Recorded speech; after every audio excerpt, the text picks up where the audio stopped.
for overpriced blinds and shutters. Acme Blinds saves the day. Stylish, affordable, Irish made, fitted faster than you can say, wow, they look amazing. Why wait? Order now at acmeblinds.com.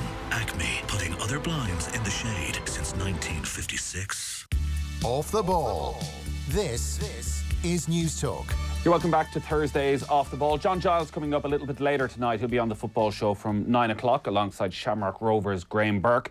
But we are just 5 days away now from the start of the Cheltenham Festival, and a lot of the focus next week is going to be around Rachael Blackmore. 12 months ago, she rode her first winners at the festival aboard Aplu Tower in the Close Brothers Novice Handicap Chase and aboard the 50-1 shop Minello Indo in the Albert Bartlett. It has been a pretty stellar year since then for Rachael Blackmore, and she heads to this year's festival with a book of rides that have many tipping her to finish the festival as leading jockey. And I'm delighted that Rachael has taken some time out to take a quick call this evening. Evening, Rachael. Evening, Nathan. How are you doing? Very well. You were riding today. You were down in Thurles. You had yourself a winner. I did, yeah. It was nice to keep the ball rolling in the preparation for next week. So everyone is very much looking forward to it now, and 4 fantastic days of racing ahead, and we just can't wait to get over there and get started. When you're down in Thurles today in a race meeting of its own right, is Cheltenham all anyone is talking about? Obviously, yeah. Like there's a lot of talk about Cheltenham, but there's plenty of Irish racing this week, happening as well. So, we're just getting through that and looking forward to next week. Your first ever winner, I think, was down in Thurles. Am I right in saying that? Yeah, it was actually in 2011, so a little while ago now. Stowaway Pearl for Shaq Hanlon. So, yeah, Thurles has been good to me. And when you think back over the 9 years and when you compare yourself as a jockey starting out then in 2011 to where you are now, if you were to watch a video of 2011 and now in 2020, what are the biggest differences? Firstly, I'd be absolutely cringing watching the video of myself in 2011. I thought I was maybe better than I was. I really needed a lot of racing to improve and a lot of rides to improve. It took me. I was no quick success. I can tell you, it took me a long time to get better and. Thankfully things are going really well at the moment, and I just hope they can stay going like that till into next week. I guess when you're in the position you are now and you're having so much success, it'd be easy from the outside to look back and think, well, that was all part of a learning curve that was very much building towards this success. But when you're in the midst of that and looking back at your amateur record, there wasn't a massive amount of success. Winners were hard to come by for 4 or 5 years before you turned professional. Was it the turning a professional that changed your career? Was there something about that professional lifestyle that suited you? I think the fact that my weight is very good meant that when I turned professional, I was riding a lot more, mainly due to the fact that I was able to ride at the lower weights in jumps racing, which just opened up more doors for me, and so I was riding more, which meant I was getting more practice, and that just helped me to improve. It's you kind of need to be out actually physically doing it to improve. I suppose it's the same with anything. That was definitely a big help for me. In terms of your mentality when you're riding now, is it very different to even 4 or 5 years ago with that success, with having 90 winners last year? I think today was it 61 for the year, the victory down in Thurles. When you're waking up in the morning, is it a very different mindset? Do you feel like you can go out and conquer the world? I don't know about conquer the world, but yeah, I suppose you're just a happier person when things are going well, aren't you? Like in all walks of life, but I suppose with the success comes a lot more expectation and more pressure, I suppose. So, but I wouldn't swap it now for anything else, I can tell you. How do you deal with that expectation? Does it get to you? Have you thought about next Monday night and how you'll sleep and getting yourself mentally ready? Because there's going to be a lot of expectation when you look at some of the rides you have next week. A lot of expectation right from the start on Tuesday. Yeah, massive. Now is probably the most enjoyable time because the dream is still alive for all of them. There'll be a lot of throughout the week for everyone. There'll be disappointed people everywhere. There can only be one horse that wins each race. But I think for me, I just try not to get too wrapped up in it, and try as best you can to just approach it like any other race. And I personally just try not to get too wrapped up in the hype that's around Cheltenham. A hard thing to do, I'd imagine. Do you have a routine now? Like, do you have a set routine that you've learned over the last couple of years where you stay in the same place, you do the same things every evening? How does your week plan out? All going well? Yeah, as you say, like, that's easier said than done. I stay with Patrick Mullins and Brian Hayes. I live with them at home, so you're heading over there, you're getting a house, staying with the same people you're used to staying with. So that's a big help, I think. Trying to just stay in a normal routine. We'll get up and we'll ride out in the morning in Cheltenham. We'll come home then and chill out for an hour or two, and then head back into the races. So it's nothing. It's a busy week, and it's the highlight of our whole year. So I just can't wait to get over there now. And what are you doing in the evenings then? Do you just go home and try and switch off, or are you studying for the following day and checking out your rides and coming up with your plans? Sure. Look, a bit of both, I suppose. The main thing you're doing is you're looking to the next day. You're looking to the next day, and you're seeing how everything is working out for them. And like, you'd have most of the races kind of figured out before then or whatever. But I don't really know what we do in the evenings, to be honest. You'd be fairly wrecked now from the day, so you wouldn't be getting up to too much. You've got so many rides in so many of the big races. Like, it's not just big for you, it's probably a huge week for your family as well, and what you could achieve. Will they go over? Will they be there to support you, or do you just want to be by yourself, just to stick to that same routine, or are you happy enough to have a few more people around you? Oh, no, not at all. I don't mind. I don't mind anyone coming over. My mum and dad are planning to come over on the Tuesday. So my mum is a secondary school teacher, so she's I think she's taking unpaid leave to come over for the day. So they get a great kick out of it as well. So it's brilliant. Yeah, your background's fascinating because the obvious comparison always that you have had to put up with in recent years is with Katie Walsh and Nina Carberry, who come from such legendary racing families. Your background is different. There is no great tradition there of racing. You're the one who's come into this, and probably your family are sort of going along with you, wondering what the hell is happening and a little bit shocked by all of this. And like, their reaction to your success over the last couple of years, how's that been? Oh, look, brilliant. I didn't grow up in a massive racing family, but like, I grew up in a very equine family on a farm, surrounded by racing. I didn't come from an estate in the middle of Dublin either. So I grew up around horses and very much in the equine industry, and probably my interest in racing then, pulled them a bit towards it. But they're really enjoying it, and it's great for the whole family, I suppose.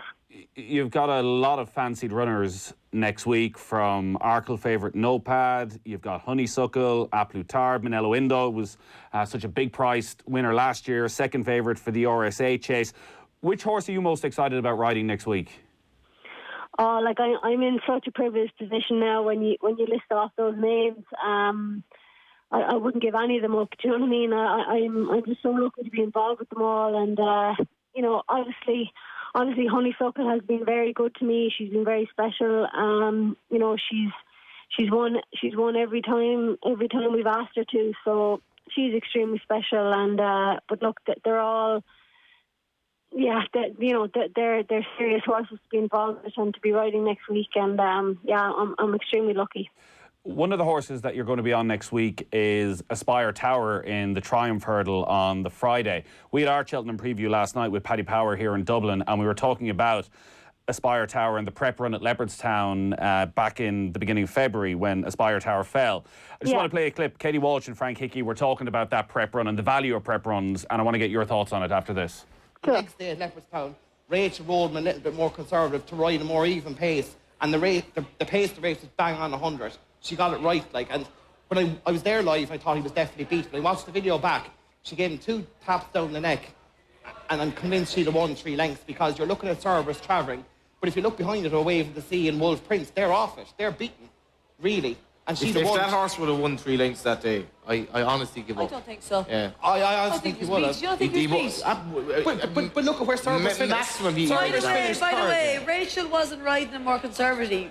Rachel was trying to ride him so that she knows she wants to be able to ride him a different way when she goes to Cheltenham. That's exactly it. Yeah. As in, she was hoping she'd get a lead and she didn't get one because they're not good enough to lead her, right? That's so now kind of she what he's doesn't saying, know isn't it? if she can ride this horse behind the pace. He's a bit of a weirdo and a bit of a Oh, he freak. is. He's not straightforward. But he's a And race I full of don't weirdos, think- though. And I don't think you can go to Cheltenham like that. I think you have to be able to know your job and be professional. And I don't think this horse is professional enough. Yeah, that's Katie Walsh there talking about Aspire Tower. Is Aspire Tower a bit of a weirdo, Rachel? No, he's had to do a lot of the hard work over here. As Katie rightly said, there was no one really good enough the last day that wanted to make the running for us. So I had to kind of do that hard work again. But I definitely wasn't done with in Leopardstown. I think if I jumped the last, I would have won that day. So the English juveniles do look, they do look good. But no, I think we're going there now with a very good chance. And if we can forgive him for the last day, and he schooled very well at home since. So no, he's one I'm really looking forward to. There was a bit of disappointment at the preview night last night that Honeysuckle isn't going to go in the champion hurdle when it doesn't look as though it's one of the greatest renewals of the champion hurdle. Are you involved in those sort of negotiations, or do you just let the trainers and owners take care of it all? No, you definitely would be, but it's at the end of the day, it's down to Kenny Alexander. He's the man who owns her, and he's advised very well by Peter Maloney, his racing manager, and obviously Henry as well. So yeah, look, it's a bit of a team discussion, but yeah, look, I'm very happy, and I'm very much looking forward to riding her next week. Looks like you might have maybe 15, 16 rides next week, which is up there as one of the reasons, and because of the quality of the mounts you have as well, that you're amongst the favourites, and the odds, it seems, ever shortening to be leading jockey. Is that a goal that you would travel over with next week? No, the goal, to be honest, is just to get one winner anyway, and see what happens then after that. Cheltenham is an extremely difficult place, and I'll be just taking it every day as it comes and every race as it comes, and I haven't really, gotten wrapped up in any of that. It would be, and from reading a lot of the previews, if it were to happen, it would be probably the story of the week, and it would be out there again about how you're such a trailblazer. And from talking to people over the last few days about you, they were saying that maybe that doesn't sit that comfortably with you at times, the constant talk of being a trailblazer and been sort of one of a kind and trying to transform for the next generation of female jockeys. Is it something you're becoming used to and you're having to accept, or do you just try and ignore all the noise? Yeah, look, I don't really think about it too much, to be honest. I'm just getting out there and just doing my job, and I try not to get too wrapped up in that side of it.